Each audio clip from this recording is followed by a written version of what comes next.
안녕하세요. 글로벌 보안본부 탐지팀에서 이상 탐지를 하고 있는 정순우. 최재우라고 합니다. 안녕하세요. 네, 오늘 저는 이 세션에서 넥슨의 해외 계열사인 엠바크 스튜디오와 함께 더 파이널스라는 FPS 슈팅 장르 게임에서 어떻게 에임백을 잡는 것을 공통을 목표로 협력하는 구조를 만들어 갔는지 경험을 공유해 드리려고 합니다. 전체 목차는 총 5가지인데요. 이 중에서 1번과 3번까지는 제가 발표를 진행하고 이후 4번과 5번부터는 최재훈님께서 발표를 진행하게 되십니다.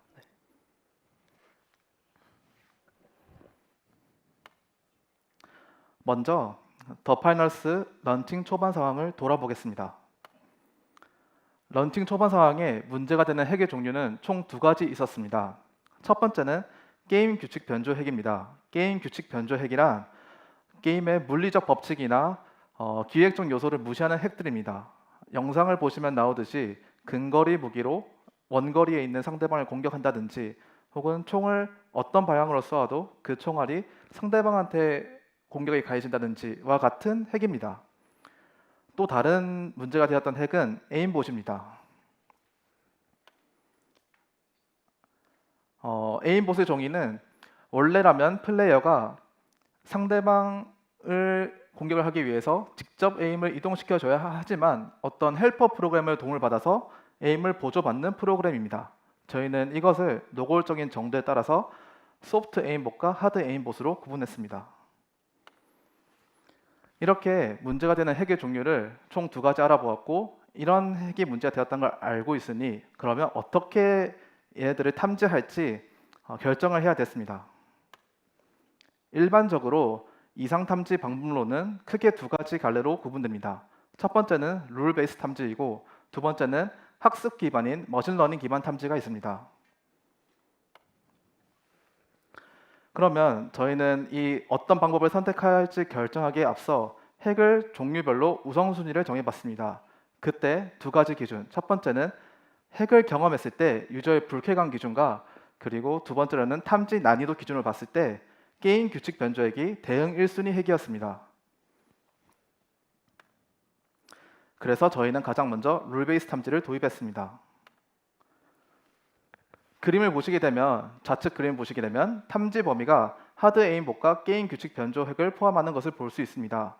특히 게임 규칙 변조 핵의 특징과 룰 베이스 탐지의 장점이 서로 관련이 아주 깊습니다. 게임 규칙 변조 핵은 항상 저희가 예상하지 못한 형태로 나타나는데 그때 개발 코스트가 낮은 룰 베이스 탐지 방법으로 유연하고 빠르게 대응이 가능하다는 장점이 있습니다. 저희도 게임이 런칭하기 전까지는 저렇게 단검이나 혹은 망치 같은 무기로 아주 멀리 있는 상대방을 공격하는 그런 종류의 핵이 발생할 줄 몰랐는데 이런 종류의 핵이 나올 때마다 룰 베이스 탐지로 억제를 했습니다. 그리고 저희는 통계 기반으로도 룰 베이스 탐지 모델을 만들었는데 이를 적용했더니 기존의 룰 베이스로 잡고 있던 이런 규칙 변조 핵들을 규칙 변조 핵이 있었는데 이것을 기존 탐지를 우회하는 핵들 또한 탐지할 수 있었습니다. 예를 들면 샷건의 경우에는 산탄총이기 때문에 기본적으로 총알이 분사돼서 나가는 특징이 있는데 기존에는 먼 거리에서 100% 명중률인 경우를 룰로 잡고 있었고 그런데 이것을 인지한 치터들이 100%에는 도달하지 않지만 상당히 높은 수준의 명중률로 우회하는 식들을 통계 기반으로 탐지할 수 있었습니다. 그리고 탐지 범위를 보면은 하드 에임봇까지 포함되는 것을 볼 수 있는데요. 저희는 일반 유저에게서 나올 수 없는 퍼포먼스가 연속적으로 발생한다면 이것은 에임봇의 도움을 받았다라고 판단하고 아주 노골적인 형태의 에임봇을 같이 탐지할 수 있었습니다. 반면에 머신러닝 기반 탐지는 초반 대응에 적절하지 못했습니다. 이것 또한 좌측 그림을 보시게 되면 탐지 범위가 하드 에임봇에 국한되어 있는 것을 볼 수 있습니다. 게임 규칙 변조핵이 포함이 되어 있지 않습니다. 게임 규칙 변조핵은 매번 그때 다른 형태로 나타나는데 ML 기반 탐지를 하기 위해서는 학습 데이터셋을 구성을 해야 되고 학습 데이터셋을 구성하는 것이 사실 공수가 많이 드는 작업입니다. 매번 새롭게 등장하는 핵의 종류에 학습을 시킨 후 대응하는 방식이 적절하지 못하였고 그리고 또 탐지 범위를 보시게 되면 전체 에임봇이 아닌 하드 에임봇에만 국한되어 있는 것을 볼 수 있는데 이 자체 에임봇 탐지 모델을 만들 때 저희가 가진 고민이 하나 있었는데 그것은 클린한 데이터셋을 구성하기 어떻게 하면 클린한 데이터로 구성할 수 있을까에 대한 고민이었습니다. 클린하지 못한 데이터로 학습시킨 자체 제작 ML 모델은 저희가 만들었지만 저희조차도 완전히 확신할 수 없기 때문에 아주 높은 보수적인 기준을 탐지할 수밖에 없었고 그렇게 되면 은밀한 에임봇보다는 노골적인 형태의 에임봇밖에 탐지할 수 없겠다는 결론이 나왔습니다. 그래서 저희는 ML 기반을 쓴다 했을 때 여러 가지 치팅 영역이 있어서 커버리지가 되게 좁다는 생각이 들었고 그래서 저희는 ML 기반보다는 초반 런칭 대응은 룰 베이스로 진행하게 되었습니다. 그러면 저희가 룰 베이스 기반으로 탐지를 진행할 것인데 무엇을 보고 치터를 잡았는지 공유 드리겠습니다.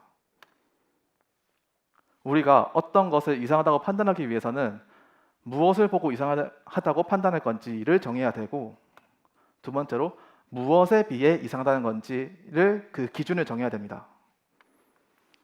첫 번째로 무엇을 보고 이상하다고 판단할 건지에 대해서는 우리 일상 주변 사례에서 아이디어를 얻을 수 있습니다. 예를 들어 자동차 사고가 발생하면은 기록 장치 EDR이란 것이 존재하는데 여기에는 사고 발생 전 몇 초 전 동안에 충돌 관련 정보가 들어가 있습니다. 운전자가 브레이커를 밟고 있었는지 혹은 핸들을 어떻게 조작하고 있었는지와 같은 정보들이 담겨져 있습니다. 마치 블랙박스와 유사하다고 보면 됩니다. 근데 이러한 EDR 데이터 정의를 FPS 게임에서도 정의할 수 있습니다. 킬이 발생할 때마다 킬이 발생 전 몇 초 전 동안에 플레이어 조작 정보를 담을 수 있습니다. 플레이어가 무기를 격발을 했다, 그리고 데미지를 가했다와 같은 데이터로 EDR을 정의할 수 있고 저희는 이 EDR 데이터를 보고서 이상한지 않은지 판단을 할 수 있었습니다. 그리고 무엇에 비해 이상하다고 판단할지를 정해야 되는데요. 저희는 통계적 기준으로 이상치를 판단하고 있었습니다. 좌측 그림을 보시게 되면 파란색은 정상 유저이고 주황색은 의심 유저입니다. 근데 누가 보더라도 의심 유저들은 정상 유저 대비 X축 기준으로 매우 높은 값을 기록하는 것을 볼 수 있습니다. 여기서 정상 유저를 대변하기 위해서 저희는 그 특정 조건부 평균 값을 정상 값이라고 생각하고 평균 대비 너무 높은 값을 기록한다면 그것은 어떤 헬퍼 프로그램이나 핵의 도움을 받았다라고 판단해서 통계적으로 이상하다는 결론으로 이것이 이상한지 이상하지 않은지 판단할 수 있었습니다. 자, 그러면 이 방법으로 어떤 것을 보고 이상하다고 판단할지도 정했고 어떻게 이상하다고 판단할 수 있을지도 정했으니 이상 탐지를 할 수 있게 됐습니다.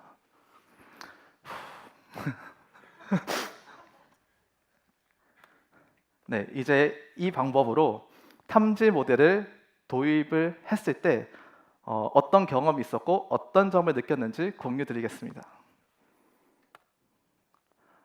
저희의 모토는 다음과 같았습니다. 이해하기 쉬운 규칙 기반 탐지 모델 제공이었습니다. 먼저 이상 상황을 제시합니다. 여기서 이상 상황은 파란색이 공격하는 캐릭터고 주황색 첫 번째 타겟을 공격을 하다가 그 다음에 이어서 보라색깔 상대방 캐릭터를 공격하는 상황입니다. 이 상황에서 매우 이상 상황을 저희가 인지를 하였고 우측 그림을 보시게 되면은 빨간색이 비정상 유저이고 파란색이 정상 유저인데 주황색 영역 보시게 되면 좌측 주황색 영역 보시게 되면 유독 그 구간에는 비정상 유저들의 비중이 높은 것을 확인할 수 있었습니다. 그리고 저희가 X축의 의미를 생각했을 때 주황색 영역 안에 있는 유저들은 무언가 헬퍼 프로그램이나 핵을 사용한 결과라고 생각할 수 있었습니다. 그래서 저희는 이 주황색 영역 안에 있는 계정들을 제재할 필요가 있다라고 제안을 했는데 여러분도 동의가 되시나요? 근데 이 제안에 대해서 저만 이해하기 쉬웠던 탐지 규칙이었던 것 같습니다. 초기 반응은 이 방법으로 제재를 해도 되는지 확신이 없다라는 반응이었습니다. 저희는 깜짝 놀라서 이 탐지 방법론이 왜 정확한지 그리고 왜 이렇게 제재를 해야 되는지 화상 PT로 설명을 드렸고 필요한 경우에는 엠바크 스튜디오가 스웨덴에 있지만 직접 파견을 가서 어떤 점들이 이 규칙에 대해서 우려되는 점들이 있고 그리고 다시 한번 이렇게 탐지했을 때 왜 안전한지에 대해서 추가적인 설명을 드렸습니다. 그렇게 했더니 최초로 4개 룰을 실제 라이브에 적용하여서 제재에 활용되었습니다. 이렇게 적용하고 보니 생각이 들었습니다. 어떤 무엇이 룰을 도입하는데 걸림돌이 되었을까라는 생각이 들었습니다. 생각해보면 우리가 제안했던 룰이 너무 복잡했는가? 저는 그렇게 복잡하고 어렵지 않았다고 생각합니다. 아마도 이 탐지 방법을 도입해야 되는 상대방, 책임자 입장에서는 적용해 본 적이 없는 탐지 방법이기 때문에 룰을 도입하기 주저했을 것입니다. 그렇다면 뭔가 저희가 화상 PT를 하고 직접 파견을 가서 얼굴을 마주보고 이야기했을 때 무엇이 달라졌기 때문에 도입할 수 있었는가를 생각해 보면 모델의 탐지 정확도 자체는 변한 것이 없지만 직접 이야기를 하는 과정 그 모든 것들이 상대방에게 신뢰를 주는 행위였고 상호 간의 신뢰 기반으로 탐지 모델을 도입해야 되겠다는 결정을 내릴 수 있도록 도왔던 것 같습니다. 그리고 드는 생각이 정말 단순한 모델부터 도입하길 잘했다라는 생각입니다. 제가 특정 서비스의 운영 책임자라고 생각했을 때 좀 불확실한 결정은 피하고 싶을 것 같습니다.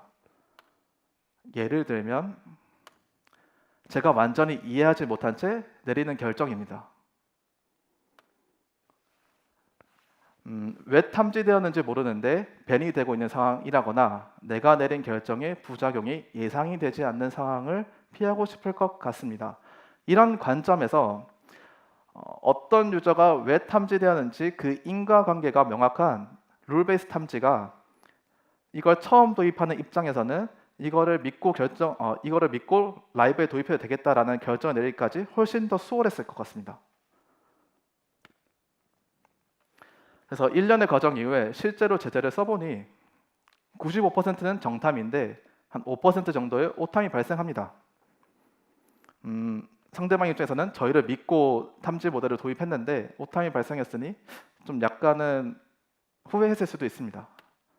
그러나 저희는 제재 항의에 대해서는 적극적으로 소명 절차를 진행하였고 정말로 오탐이 발생했다면 지속적으로 룰 수정을 하는 이런 티키타카 과정을 지속적으로 여러 번 반복하다 보니 서로 간의 신뢰도를 조금 더 쌓을 수 있었습니다. 이런 과정을 계속 거치면서도 한 가지 생각이 들었는데 엠바크는 협력사입니다. 근데 협력사 이전에 우리 제품을 사용하는 고객입니다. 그 고객에게 더 좋은 경험을 제공하기 위해서는 저희 솔루션 관점에서도 추가 개선이 필요했습니다.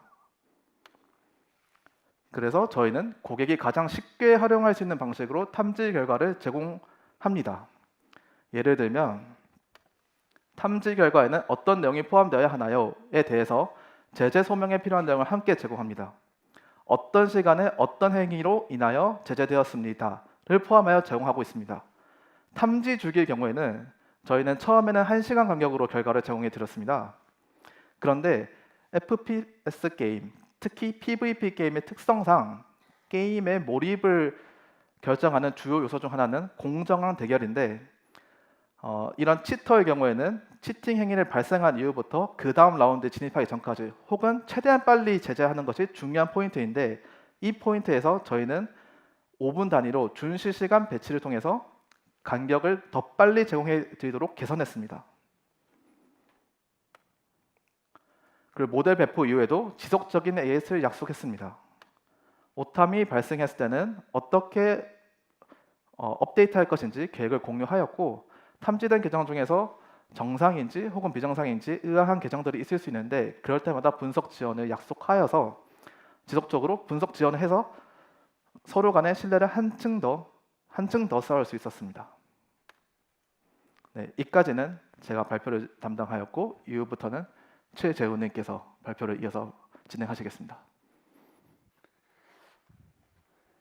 네, 이어서 발표드리겠습니다. 마침내 딥러닝을 도입할 때가 되었습니다. 왜냐하면 저희는 소프트 에임봇을 잡고 싶었습니다. 기존의 규칙 탐지 기반만으로는 이제 하드 에임봇, 아주 노골적인 에임봇이나 게임 규칙 자체를 무시해버리는 그런 노골적인 것들만 탐지를 할 수 있었는데 소프트 에임봇을 잡으려면 더 고성능의 클래시파이어가 필요했습니다. 그래서 딥러닝 도입을 하자라는 시도를 시작했습니다. 근데 처음부터 딥러닝을 썼으면 되는데 왜 처음부터 쓰지 못했냐 생각을 해보면 처음에는 학습할 치터 레이블이 부족했습니다. 그러니까 저희가 뭐 킬 데이터 자체는 엄청 많지만 제일 중요한 건 에임봇을 쓴 유저의 데이터가 맞느냐, 그러니까 그 레이블링을 할 수 있느냐가 중요한데 그 레이블 데이터 자체는 서비스 초기에는 부족하기 때문에 지도 학습을 못합니다. 물론 unsupervised learning, 그러니까 비지도 학습을 써도 되긴 하지만 그거의 성능이 지도 학습을 따라오지 못하는 건 명백하고, 저희가 원하는 거는 최고 수준의 성능이 있어도 설득할 말동한데 저희는 설득할 만한 최고 성능의 클래시파이어가 필요했거든요. 그래서 레이블이 부족해서 처음엔 못했다라는 게 있었고, 두 번째 왜 못했냐면 딥러닝은 탐지의 이유를 소명할 수 없는 블랙박스 모델입니다. 그러니까 지금까지 저희 스토리라인을 쭉 들어보시면 결국 민맥스 게임인데 성능을 더 잘하려고 하다 보면 상대에게 신뢰를 주기 쉽지 않습니다. 왜냐하면 규칙이 어려워질수록 이들은 저희 룰을 이해하지 못하니까 점점 신뢰가 떨어지거든요. 그러니까 성능과 신뢰 사이에 트레이드오프가 있는데 그거의 정점에 딥러닝이 있는 겁니다. 성능은 좋은데 신뢰를 주기 힘들어요. 판단의 이유를 설명할 수 없으니까. 네, 근데 이제는 상황이 달라진 게 몇 달간의 운영으로 치터 레이블이 쌓였습니다. 그래서 치터 레이블이 쌓여서 이걸로 지도 학습을 할 수 있는 상태가 되었었고, 그리고 엠바크와의 신뢰관계가 구축되었습니다. 이게 그냥 말로만 신뢰지만 정말 중요했던 포인트 같습니다. 왜냐하면 딥러닝 성능이 월등해도 적용을 할 수 없을 수 있는데 그거를 그 이전에 간단한 룰 베이스 모델을 가지고 먼저 커뮤니케이션 코스트를 줄여온 것이 매우 중요했다고 생각을 합니다. 네, 이런 배경 하에 이제 딥러닝을 시작했고요. 딥러닝 할 때 처음 필요한 건 데이터죠. 인풋 데이터로는 아까 설명드린 킬 발생마다 킬 발생 n초 동안의 프레임별 조작 정보를 모았습니다. 이걸 X 인풋 데이터로 사용을 했고, 레이블 데이터로는 여러 가지를 이제 잘 필터링해서 사용했는데 제재 기록, 신고 기록, 인게임 플레이 데이터, 그리고 저희가 지금까지 쌓아온 룰 기반으로 잡힌 밴 기록도 있겠죠. 그런 것들도 프로세스 탐지로 다른 데서 잡아온 밴 데이터도 있을 겁니다. 그런 여러 기록을 다 합쳐서 레이블링을 진행했습니다.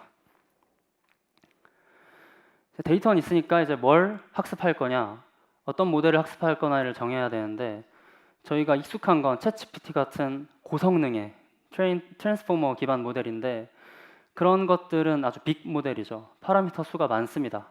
그런데 그런 모델의 특징은 트레인 데이터가 많을 때는 고성능을 내는데 적을 때는 오히려 파라미터가 적은 모델보다 정확도가 떨어집니다.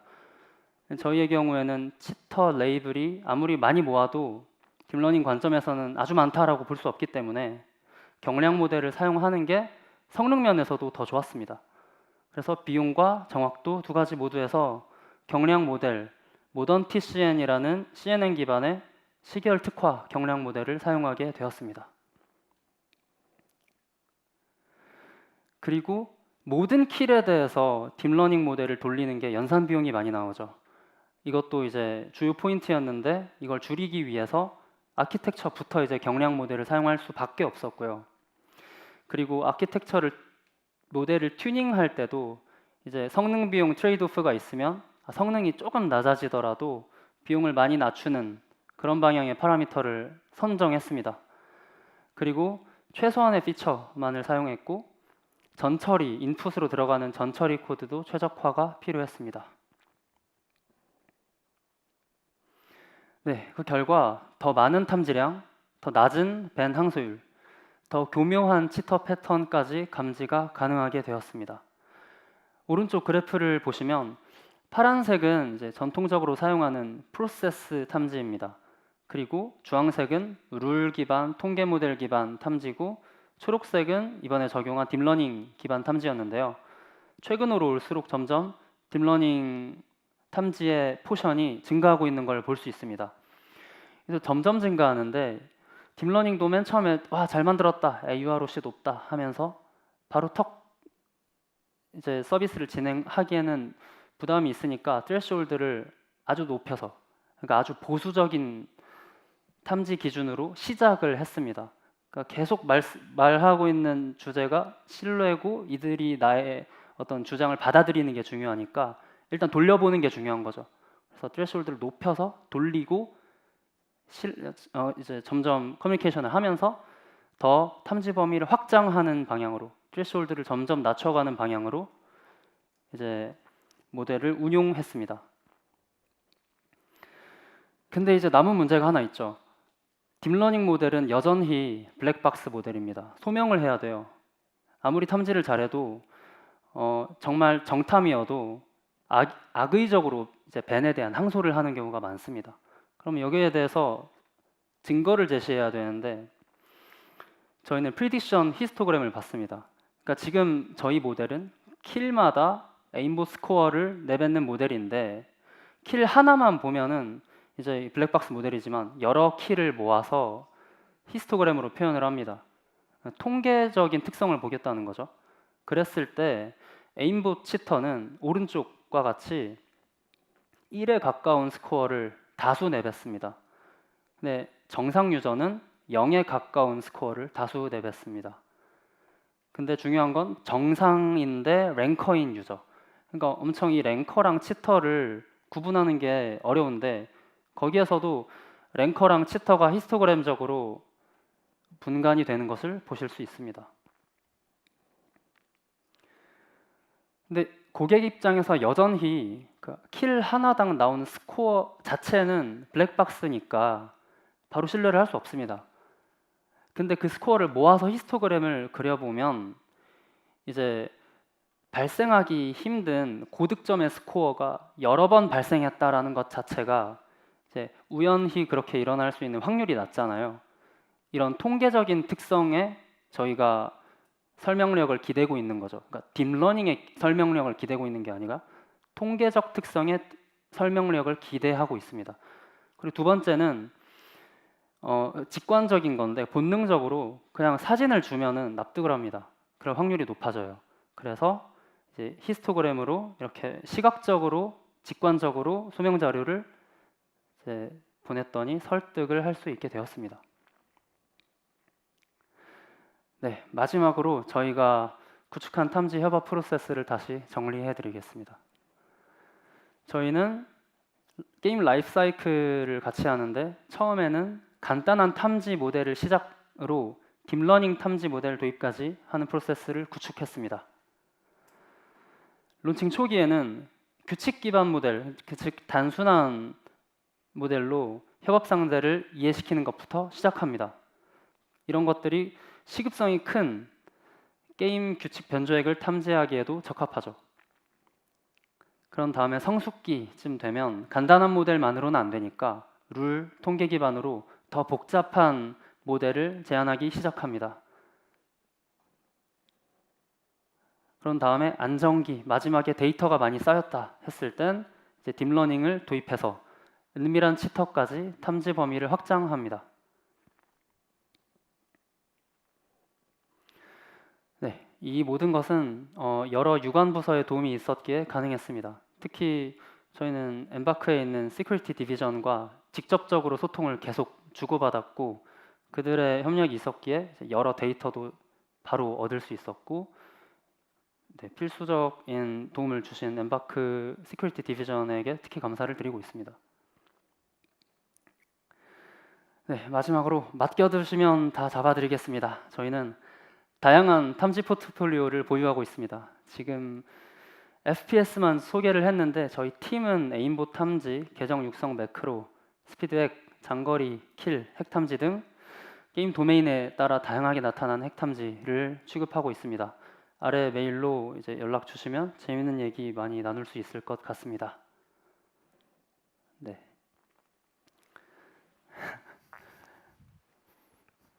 이상으로 발표를 마치겠습니다. 감사합니다.